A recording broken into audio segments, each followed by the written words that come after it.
안녕하세요. 오늘 저희와 함께 시간여행을 떠나볼 주제는 바로 삐삐입니다. 네, 1990년대를 상징하는 물건 중 하나죠. 맞아요. 허리춤에 이렇게 차고 다니던 작고 네모난 기계.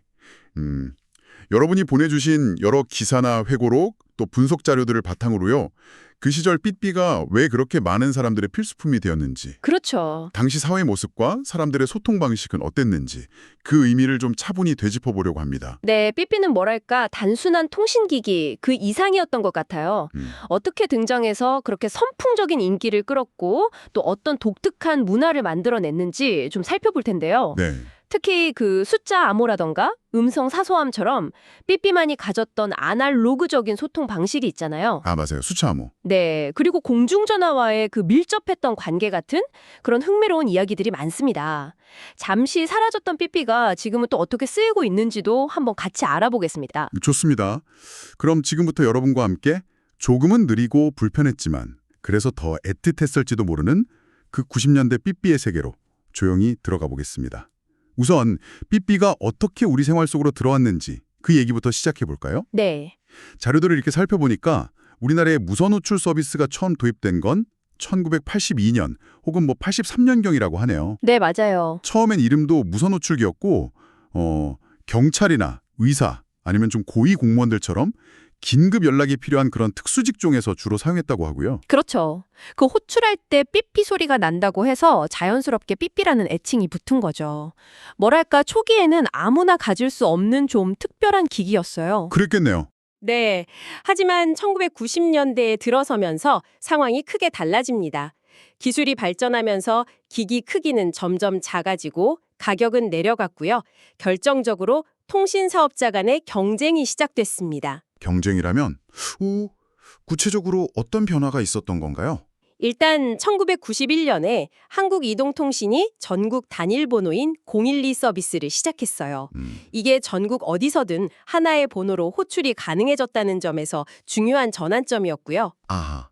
그리고 1993년에는 015 번호를 쓰는 서울이동통신, 나래이동통신 같은 후발 지역 사업자들이 대거 등장하면서 본격적인 경쟁 체제가 갖춰진 거죠. 아, 그렇군요. 네, 서로 이제 가입자를 유치하려고 서비스는 점점 다양해지고 가격은 더 내려갔던 겁니다. 아하. 그 경쟁 덕분에 가격이 정말 확 떨어졌군요. 자료에 따르면 처음에 10만 원대 하던 것이 나중에는 1만 원대 PP까지 등장했다고 하니까 정말 파격적이었네요. 네, 엄청났죠. 월 사용료도 2,000원에서 4,000원 수준이었다고 하고요. 이러니까 정말 학생이나 사회 초년생들도 부담 없이 가질 수 있었겠어요. 그렇죠. 그게 아주 중요했죠. 그래서 이제 1997년 무렵에는 가입자 수가 1,500만 명을 넘어섰고 심지어 최대 2천만 명에 육박했다는 기록도 있더라고요. 당시 인구를 생각하면 이건 세계적으로도 엄청난 보급률이죠. 네, 맞습니다. 단순 통신기기가 아니라 정말 사회적인 필수품, 거의 하나의 신드롬이 된 거죠. 맞습니다. 이전까지는 일부 계층만 가질 수 있었던 개인 휴대통신 수단을 이제 누구나 가질 수 있게 된 일종의 통신 민주화가 이루어진 셈이라고 볼 수 있어요. 특히 저렴한 비용은 젊은 세대가 삐삐 문화를 이끌어가는데 아주 결정적인 역할을 했습니다. 근데 삐삐는 기능 자체는 사실 아주 단순했잖아요. 전화번호나 짧은 숫자만 표시되는 정도였는데 오히려 그래서 더 독특한 문화가 만들어진 것 같아요. 네네. 그 대표적인 예가 바로 숫자 암호죠. 자료에 나온 암호들을 보니까 정말 기발하고 재미있더라고요. 네, 맞아요. 숫자라는 그 제한된 형식 안에서 어떻게든 의미를 전달하려는 노력이 낳은 뭐랄까 창조적인 결과물이죠. 마치 둘만 아는 비밀 신호처럼요. 아, 비밀 신호. 네, 파리파리, 나 천사 같은 건 지금도 가끔 쓰일 정도로 유명하고 486은 그 글자 획수를 세서 사랑해를 의미한다는 게 참... 맞아요. 486. 저도 들어봤어요. 정말 어떻게 그런 생각을 했을까요? 그러니까요. 이것 말고도 110, 235, 열렬히 사모해 같은 좀 절절한 고백부터 045, 빵사와 1414, 식사 같이 하자, 네, 밥 먹자. 7700, 뚜띠빵빵, 드라이브 가자, 9099, 고고, 가자. 이런 일상적인 메시지까지 숫자로 표현했다는 게 참 신기해요. 더 재미있는 건 감정을 표현하는 암호들이에요. 11010은 그 숫자 모양이 토라진 표정이었다고 해서 응! 이런 뜻으로 쓰였고요. 아, 정말요? 네, 심지어 삐삐 액정을 이렇게 거꾸로 뒤집어야 보이는 암호도 있었어요. 171717은 뒤집으면 I love you처럼 보이고 38317은 독일어 리베, 사랑이라는 단어를 뒤집은 모양이었죠. 와, 대단하네요. 네, 이런 암호를 풀이한 책까지 출간될 정도였으니까 당시 얼마나 이게 열광적이었는지 좀 짐작할 수 있습니다. 아, 정말 대단하네요. 단순한 숫자 나열이 아니라 그 안에 감정이란 이야기를 담으려고 했던 거군요. 친구나 연인끼리 이런 암호를 주고받으면서 얼마나 설레고 재미있었을까요? 엄청났죠. 다이어리에 친구들 삐삐 번호랑 그 암호들을 빼곡히 적어두곤 했다는 이야기도 있더라고요. 네, 맞아요. 이런 숫자 암호는 당시 젊은 세대에게는 정말 중요한 소통 방식이자 하나의 놀이문화였습니다. 제한된 기술 환경 속에서 인간의 창의성하고 관계 맺기의 욕구가 어떻게 발현되는지를 보여주는 아주 흥미로운 사례죠. 그리고 뭐랄까? 기다림의 시간이 있었기에 더 애틋하고 간절했던 소통 방식이 아니었나 싶습니다. 숫자만으로는 좀 부족했던 마음은 음성사서함으로 전하기도 했죠. 이것도 삐삐 시대의 중요한 특징 중 하나였던 것 같아요. 그렇습니다. 1992년에 시범 도입된 음성사서함은 삐삐 소통의 또 다른 축이었어요. 숫자가 아니라 직접적인 목소리로 메시지를 남길 수 있다는 점이 상당히 매력적이었죠. 네네. 자신의 개성을 드러내려고 좋아하는 음악을 배경으로 깔고 인사말을 녹음하는 게 유행이기도 했고요. 아, 목소리로 마음을 전한다니 약간 지금의 소셜미디어 프로필 같은 그런 느낌이었을까요? 비슷하죠. 생일 축하, 사랑 고백 뿐만 아니라 심지어 이별 통보까지 음성 메시지로 했다는 걸 보면 당시 사람들에게 음성사서함이 꽤 중요한 소통 채널이었던 것 같아요. 네, 음성사서함은 정말 90년대 아날로그 감성을 대표하는 상징 중 하나입니다.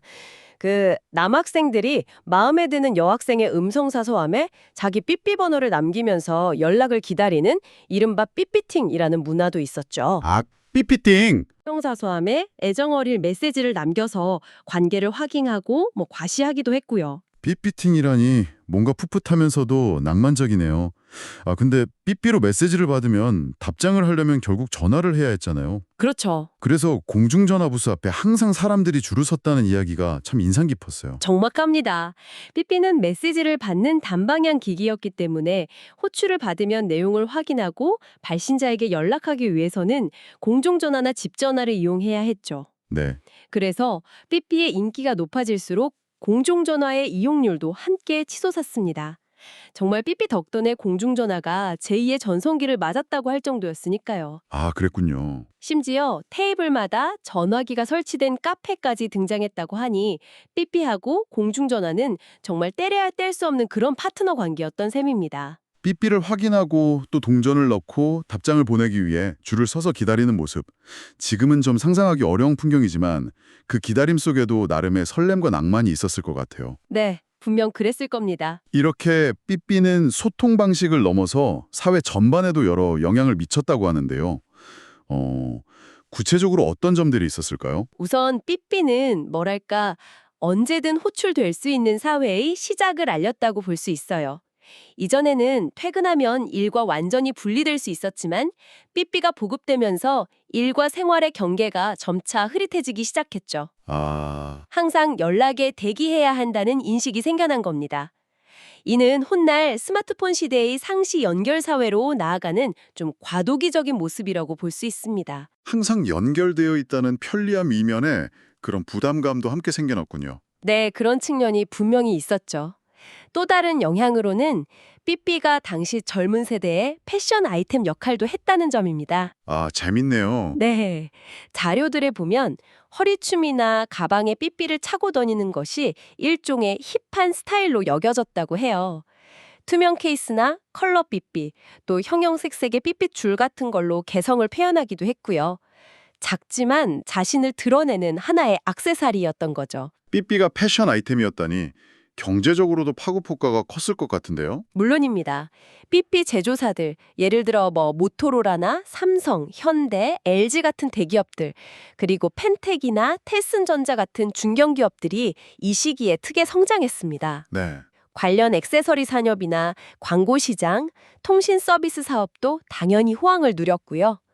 90년대 중반 무선호출 산업의 연간 매출 규모가 수천억 원에 달했다는 기록도 있으니 경제적으로도 상당한 영향을 미친 산업이었죠. 하지만 모든 기술이 그렇듯 긍정적인 면만 있었던 건 아니겠죠?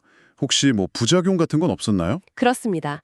삐삐의 익명성이나 호출 기능을 악용한 사례들도 있었어요. 예를 들면 대학 입시나 시험에서의 부정행위 수단으로 쓰인다거나 범죄 연락 수단으로 사용되는 등 사회적인 문제들도 발생했죠. 아, 또한 업무 지시나 호출이 너무 쉬워지면서 일부 직종에서는 노동 강도가 심화되는 그런 부작용도 나타났습니다. 기술의 발전이 가져오는 빛과 그림자, 뭐 그런 걸 삐삐 시대에도 확인할 수 있는 부분입니다. 이렇게 한 시대를 풍미했던 삐삐도 결국엔 역사의 뒤안길로 사라지게 되죠. 그 배경에는 역시 새로운 기술의 등장이 있었겠고요. 네, 결정적인 계기는 1997년 외환 위기와 휴대전화의 보급이었습니다. 아, 외환 위기. 네, 외환 위기로 인해서 가계 소득이 줄면서 상대적으로 삐삐 요금도 좀 부담으로 느껴지기 시작했고요. 동시에 기술 발전으로 휴대전화 가격은 계속 하락했습니다. 그리고 결정적으로 CDMA 방식의 디지털 이동통신 서비스가 전국적으로 확대되면서 상황이 급변했죠. 휴대전화는 삐삐하고 달리 실시간으로 음성통화도 가능하고 또 문자 메시지도 주고받을 수 있으니 훨씬 편리하게 느껴졌겠네요. 바로 그 점입니다. 양방향 실시간 소통이 가능하다는 그 편리함은 삐삐가 따라잡을 수 없는 아주 강력한 장점이었죠. 그렇죠. 결국 1999년을 기점으로 휴대전화 가입자 수가 삐삐 가입자 수가 넘어서게 됩니다.